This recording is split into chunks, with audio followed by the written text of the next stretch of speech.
성도님들은 절기가 어떤 의미인지 다들 아실 거라고 생각을 합니다. 그때 있었던 일을 기억하기 위함과 그리고 기념하는 날입니다. 그렇다면 저희 그리스도인들에게 이 절기라고 하면은 어떤 게 있을까요? 이건 그냥 제가 개인적으로 생각하는 건데 그냥 이제 저희는 주일이라고 생각을 합니다. 저희는 주일에 매주 누구를 생각합니까? 예수 그리스도를 기념하고 생각하는 날입니다. 참 중요하고 귀한 시간이죠. 그렇지만 저희가 일주일에 이렇게 이제 수요일하고 주일하고 이렇게 예배하러 오지 않습니까? 그런데 이렇게 와도 저희는 종종 잊고 사는 것들이 있습니다. 정말 쉽고 잘 아는 이야기지만 이 시간에는 우리가 어떤 것을 잊고 있으며 그리고 매일을 살아가며 어떤 것을 놓치고 있는지 같이 보고자 합니다. 그래서 오늘의 제목은 우리 삶에서 매일 기억해야 하는 것들입니다. 본문은 사무엘하 7장 18절부터 24절입니다. 사무엘하 7장 18절부터 24절입니다. 구약 474페이지에 있습니다. 다 펴셨으면 한번 같이 읽어보도록 하겠습니다. 18절부터 24절까지 읽겠습니다. 시작. 다윗 왕이 여호와 앞에 서 이르되 주 여호와여 나는 누구요며 내 집은 무엇이기에 나를 여기까지 이르게 하셨나이까. 주 여호와여 주께서 이것을 오히려 적게 여기시고 또 종의 집에 있을 먼 미래일까지 말씀하셨나이다. 주 여호와여 이것이 사람의 법이니이다. 주 여호와는 주의 종을 아시오니 다윗이 다시 주께 무슨 말씀을 하리오까. 주의 말씀으로 말미암아 주의 뜻대로 이 모든 큰 일을 행하사 동대로 알게 하셨나이다. 그런즉 주 여호와여 주는 위대하시니 이는 우리 귀로 들은 대로는 주와 같은 이가 없고 주 외에 신이 없음이니이다. 땅의 어느 한 나라가 주의 백성 이스라엘과 같으리이까. 하나님이 가서 구속하사 자기 백성으로 삼아 주의 명성을 내시고 큰 일을 주의 땅에 위하여 두려운 일과 애국과 많은 나라들과 그의 신들에게서 구속하신 백성 앞에서 행하셨사오며 주께서 주의 백성 이스라엘을 세우사 영원히 주의 백성으로 삼으셨사오니 여호와여 주께서 그들의 하나님이 되셨나이다. 오늘의 주인공은 다윗입니다. 너무나 유명하고 또 많이 알기도 하는 인물입니다. 다윗은 누구의 아들입니까? 바로 이새의 아들이죠. 이새의 아들 중에서도 가장 막내에 속하는 아들이기도 하죠. 이 다윗은 훗날 1대 왕 사울 왕 다음으로 2대 왕 이스라엘 통치하는 왕으로 등극하기도 합니다. 근데 사실 이 다윗이 왕이 되기까지 많은 일들이 있지 않습니까? 어떤 일들이 있었냐면 가장 잘 알 수 있는 거는 사울한테 계속 죽임을 당할 위기에 놓여 있었죠. 사울 왕은 그걸 알지 않았습니까? 다윗이 이제 옆에서 전쟁을 하고도 다윗 그 사울은 천천히요, 다윗은 만만이로다 했을 때 이 다윗에게 가는 인기와 그리고 하나님께서도 그와 함께하는 것을 보았을 때 이 사울은 당연히 다윗을 질투할 수밖에 없었고 다윗을 죽이려고 할 수밖에 없었겠죠.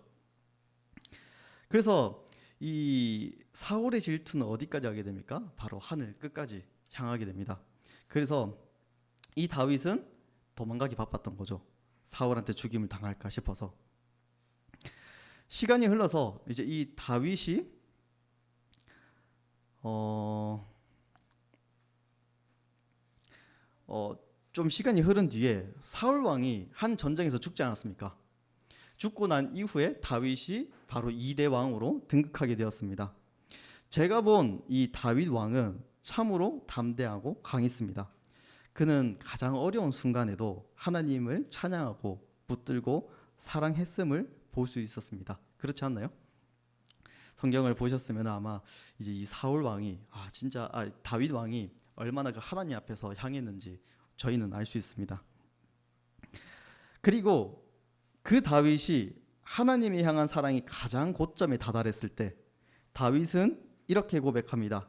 우리 사무엘하 7장 2절부터 3절을 좀 읽어보도록 하겠습니다. 사무엘하 7장 2절에서 3절입니다. 같이 한번 읽어보도록 하겠습니다. 시작. 왕이 선지자 나단에게 이르되 볼지어다 나는 백향목 궁에 살거늘 하나님의 궤는 휘장 가운데 있도다.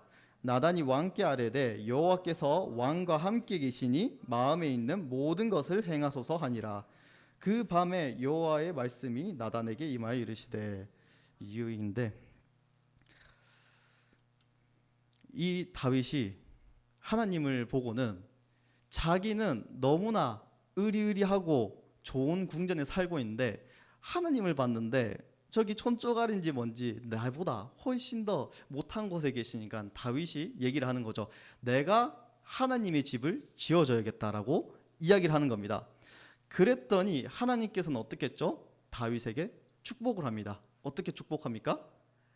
다윗 왕위를 영원토록 이어지겠다라고 하면서 하나님께서는 그 다윗에게 축복을 이야기를 합니다. 그래서 그런 축복을 받으니까 다윗은 어떻겠습니까? 감사했겠죠. 마음이 감동했겠죠. 그러니까 거기서부터 다윗은 기도를 하게 됩니다. 그래서 아까 저희가 읽어봤던 7장 18절부터 뒤에까지 조금 있긴 한데 제가 오늘 본문으로 정한 24절까지 하나님 앞에 기도를 하는 겁니다. 정말로 감사합니다라고.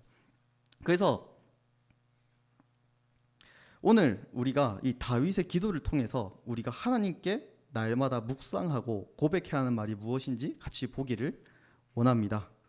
그래서 첫 번째로 우리가 잊지 말아야 할 것은 우리 하나님 앞에서 항상 겸손해야 한다는 것입니다.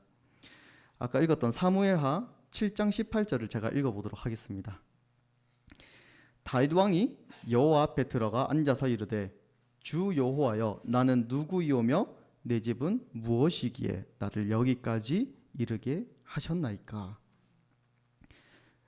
다윗은 권력의 끝에 있었습니다. 가장 위에 왕이었고 그 다윗이 처음 내뱉는 말이 무엇입니까?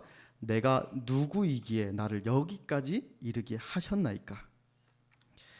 우리는 삶을 살아가다 보면은 작은 것부터 큰 것까지 우리가 이루었다는 뜻이 살아갑니다. 혹시 그렇게 느끼시나요? 뭐 이제 또 그렇게 안 느끼실 분도 있을 것 같아서 조금 다르게 이야기를 해보겠습니다. 성도님들은 가진 것에 대해서 하나님께 감사하며 살아갑니까? 네, 감사합니다. 저희가 보통 살고 있는 집, 먹고 있는 음식, 다니고 있는 직장을 포함해서 더 나아가 구원에 대해서 우리는 매일매일 생각하며 살아가고 있는지 고민하여 보길 원합니다. 저는 매주 주일 혹은 말씀 앞에 설 때마다 과거를 떠올리곤 합니다. 제 처음인 거죠. 이 억지로 과거를 떠올릴 때가 있고 자연스럽게 생각날 때가 있습니다. 근데 이때 찬양 한 곡이 있는데 제 삶을 잘 표현한 찬양곡이 한 곡이 있습니다. 그 사마리아 여인에게 말을 건다라는 찬양인데 제가 처음에 이 찬양을 들었었을 때는 그냥 생각 없이 들었다가 요즘 다시 이제 듣고 있는데 이 듣고 보니까 그 가사가 많이 와닿더라고요. 그 가사 중에 이런 가사가 있는데 주님의 입장에서 얘기를 하는 겁니다. 아무도 보지 않고 찾지 않았던 그 사마리아 여인에게 다가간다라고 얘기를 하고 있거든요. 저는 이 사마리아 여인이 저라고 생각을 합니다. 정말 우리에게 아무도 관심이 없었고 그리고 찾지도 않았지만 그렇지만 주님께서는 어떻습니까? 우리 친구를 통해 가족을 통해 혹은 지인을 통해서 다시금 찾아오십니다. 참 세상에서 어느 하나 뛰어난 것도 잘난 것도 없는 내게 우리 아버지께서는 찾아주셨고 말씀으로 사랑한다고 이야기를 하십니다. 그렇지 않습니까? 그리고 우리 삶에 하나씩 하나씩 은혜를 부어주십니다. 저에게는 첫 번째가 하나님과의 회복이었고 두 번째가 제 삶의 목적을 알려주셨고 세 번째로는 제 삶의 모든 것을 책임져 주시기 시작합니다. 하나님께서는 정말 제 삶의 모든 것을 주셨고 누리게 하셨습니다. 성도님들은 어떠십니까? 각자의 또 처음이 있지 않습니까? 그 하나님께 부름받은 혹은 하나님께 다가오게 되는 저와 같지 않더라도 각자 아무것도 없는 날에 찾아오셔서 모든 것을 주시지 않았습니까? 저는 이 처음에 다윗이 내뱉었던 내가 무엇이기에 나를 여기까지 끌고 오셨습니까? 라는 말이 중요하다고 생각을 합니다. 바로 우리가 하나님 앞에서 해야 되는 겸손이기 때문입니다. 정말 아무것도 없었던, 가진 것도 없었던 그런 자에게 참 하나님께서 오셨다는 게 얼마나 큰 축복입니까? 그래서 항상 우리는 겸손한 마음을 가져야 되고요. 우리 처음을 생각해야 됩니다.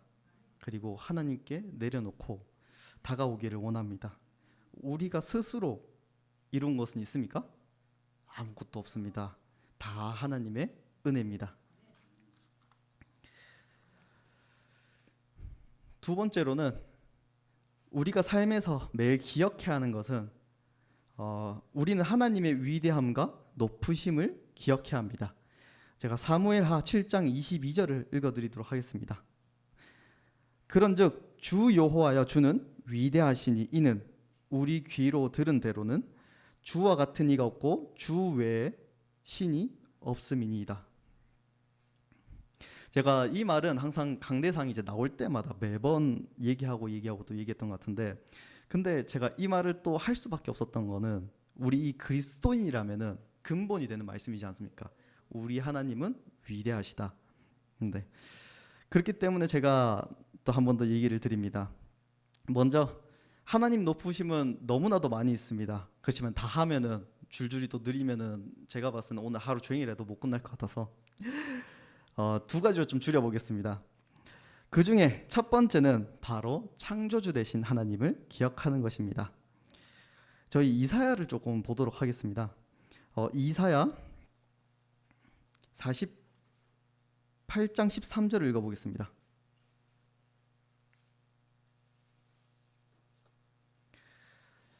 이거 한번 같이 읽어보도록 하겠습니다. 이사야 48장 13절 시작. 과연 내 손이 땅의 기초를 정하였고 내 오른손이 하늘을 폈나니 내가 그들을 부르면 그것들이 일제히 서느니라. 저는 창세기에도 하나님 창조하심이 보이지만 전 이 이사야를 읽었었을 때 정말 큰 하나님의 능력을 봤습니다. 일제히 서느니라. 그 하나님 말씀 안 하면은 창조물들이 어떻습니까? 일제히 선다라고 표현을 합니다. 하나님께서는 우리 이 지구에 가장 작은 것부터 가장 큰 것까지 창조하지 않았습니까? 제가 어느 날 그 고등학생 때였습니다. TV를 한번 봤는데 그때 다큐멘터리를 하고 있었는데 동굴을 탐사를 하는데 그 안에 작은 생물들을 잡아서 보여주더라고요. 근데 그 작은 생물인데 제가 그 생물이 뭔지는 모르겠습니다. 지금 기억하건데 그 정말 몸이 작았고요. 그리고 실을 동굴 천장에서부터 내려와가지고 매달려 있는데 또 몸은 투명하더라고요. 근데 이 생물이 여기서 먹고 살고 있는 거예요. 이걸 보면서 제가 처음으로 그 하나님 앞에 정말 고백을 했습니다. 하나님은 정말 대단하시군요. 어떻게 우리가 알지 못하는 곳에서도 저렇게 먹이시고 살리시고 있으신 데다가 내가 알지 못하는 저 생물이 정말 신기하게 뭔가 거미줄 같은 걸로 내려와가지고 저렇게 살고 있는 모습을 보니까 그땐 진짜 처음으로 좀 그 하나님이 창조주라는 거에 대해서 좀 감격을 했던 순간이었던 것 같습니다. 정말 신기했습니다. 그래서 하나님께서 얼마나 참 지혜로우신 건가라고 생각을 했었는데 하나님 참 놀라운 분이지 않습니까? 그런 창조를 보면은 그 지혜는 끝이 없고 창조물들은 너무나 아름답고 그리고 그 만물조차도 통제하시는 분이 바로 하나님이십니다. 참 하나님을 생각하면 할수록 놀라운데 우리가 이 첫 번째로는 그 창조주 하나님을 기억하기 원합니다. 그리고 두 번째 그 하나님 높으심에 대해서 두 번째로 살펴볼 거거든요. 사랑의 하나님을 기억하라입니다. 이것도 한번 성경 구절을 좀 찾아보도록 하겠습니다. 이것도 이사야 말씀인데요. 이사야 43장 10절에서 11절을 보도록 하겠습니다. 1019페이지입니다. 43장 10절에서 11절입니다.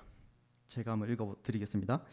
나 여호와가 말하노라 너희는 나의 증인 나의 종으로 택함을 입었나니 이는 너희가 나를 알고 믿으며 내가 그인 줄 깨닫게 하려 함이라.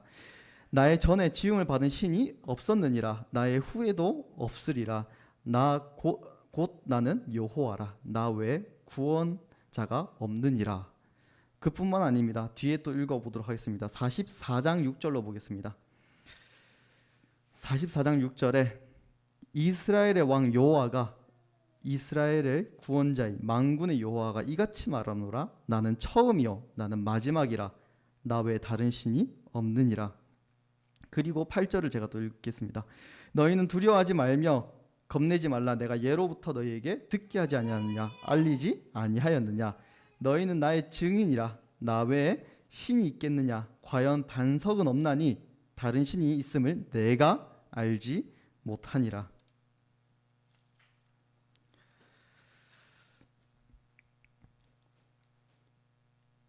이 구절을 보면은 정말 하나님이 위대하심을 보입니다. 그 사랑의 위대함이요. 이 이사야의 말씀은 이스라엘 백성들이 계속해서 하나님 앞에서 벗어나려고 할 때 하나님께서 이스라엘 백성에게 말하는 말입니다. 하나님보다 높은 분은 없는데 그 높은 분이 가장 아래에 있는 사람을 위해 목 놓아 외치는 모습입니다. 이 모습은 정말 짝사랑하는 모습 같은데 저는 이 사랑이 정말로 대단하다고 생각을 합니다. 하나님이 택하신 이스라엘 족속 남편이 있음에도 자신들은 음행하여 다른 남편을 찾는 그 모습, 이런 모습을 보고도 영원한 사랑을 외치는 하나님. 세상 어디에서 이런 사랑을 볼 수 있겠습니까? 하나님께서는 제가 이 이사야 말씀을 참 많이 보는데요. 제게 참 많은 위로가 됩니다. 왜냐하면 정말 그 하나님께서는 나를 향해 저렇게 끝없이 외치고 계셨구나. 내가 하나님을 벗어나 다른 데에 있었어도 하나님께서는 내게 똑같이 나 외에 다른 신이 없다. 나 외에 다른 신이 없다. 너를 구원할 자는 나 말고 다른 자는 없다. 그러니까 내게 돌아와라 라고 이야기를 하십니다. 참 위대한 사랑입니다. 제가 예전부터 직장을 다니면서 혹은 사람들과 이야기하면서 가장 많이 듣는 이야기는 남자와 여자에 대한 내용입니다. 예를 들어서 회사에는 결혼을 했더라도 유흥업소에 가서 여자들을 데리고 노는 것에 대해서 아무런 거리낌이 없습니다. 그리고 일본에는 이런 말이 있는데 연애를 하는 남녀 관계에서 여자가 말하기를 남자는 성매매를 해도 괜찮다라고 표현을 하거든요. 근데 이제 그 조건은 이제 그 여성에 대해 감정이 없으면. 그러니까 이 사랑이라는 개념이 이 세상에서는 얼마나 어긋나고 부서진 건지 모릅니다. 그 외에 불륜이 얼마나 많습니까? 우리가 텔레비전을 보면은 거기에 나오는 드라마뿐만 아니라 연예계에서도 그렇고 그리고 가까운 지인들도 그렇고 정말 이 사실 교회 안에서 순수하게 자라왔던 저로서는 약간 그걸 좀 들으면요 처음엔 되게 충격을 먹었어요. 왜냐하면 제가 보지 못했던 세계고 저는 진짜 판타지 같은 이야기라고 생각을 했고 실제로 이게 와닿으니까 생각보다 좀 충격이긴 하더라고요.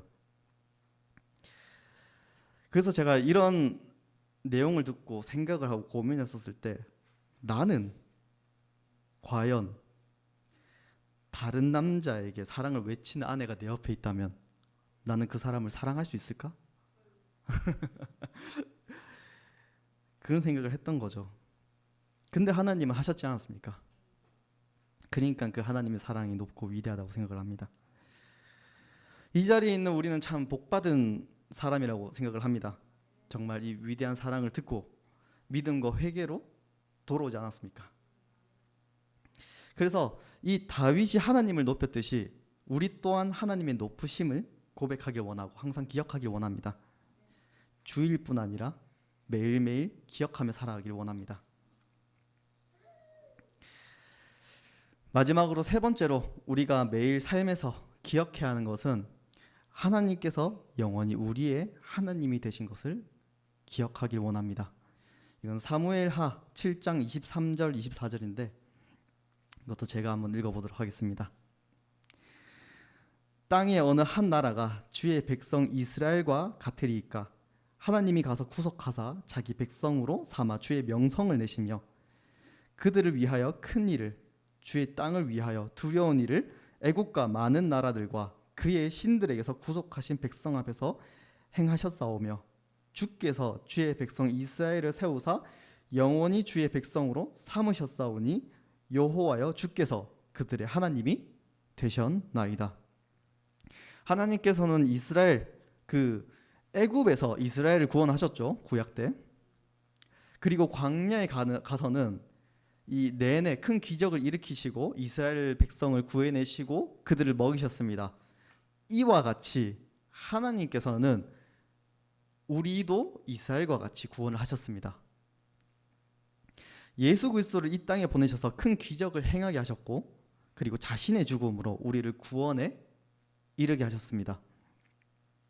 그리고 이를 믿는 자는 구원을 얻고 하나님의 영원한 백성이 되게 하셨죠. 그런 하나님은 우리에게 얘기를 합니다. 하나님 앞으로 영원히 우리와 함께 할 거라고 얘기를 하는 겁니다. 그래서 제가 이 마지막 다윗의 이 기도에서 이 마지막으로 드리고 싶었던 말씀은, 하나님 말씀을 꼭 붙들며 살아가길 원합니다. 정말 이 영원히 우리와 함께 하신다고 하시는데, 그 영원이라는 것은 이 땅에서 속하지 않습니까? 저희는 아직 이 땅의 삶을 살아가야 됩니다. 이 땅은 하나님 안에서 기쁨도 존재하지만 그와 동시에 기나긴 수고와 슬픔이 있습니다. 그리고 그리스도인들은 살아가는 삶이 앞으로 더욱더 힘들어질지도 모릅니다. 지금보다 훨씬 더. 주님께서도 이야기하셨듯이 주님 안에서 사는 삶은 핍박과 고난이 따릅니다. 그래서 사람은 연약하기에 그 고통 가운데 있으면 수시로 넘어지고 쓰러지고 할 수밖에 없습니다. 그래서 그때마다 우리는 기억하기를 원합니다. 이 말씀을요. 내가 이 세상 창조주의 하나님의 백성이다. 그리고 나는 그분의 자녀라고요.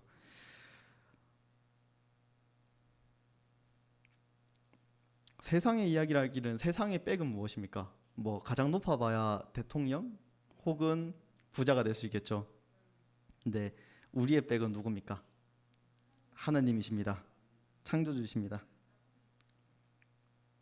세상이 점점 악해져 가는데 그 사이에서 우리는 이 말씀으로 무장하지 않으면 어느샌가 마귀의 속삭임에 넘어가 스스로 하나님을 뛰어넘어 모든 것을 자기 중심으로 생각하며 살아가게 됩니다. 그렇지 않습니까?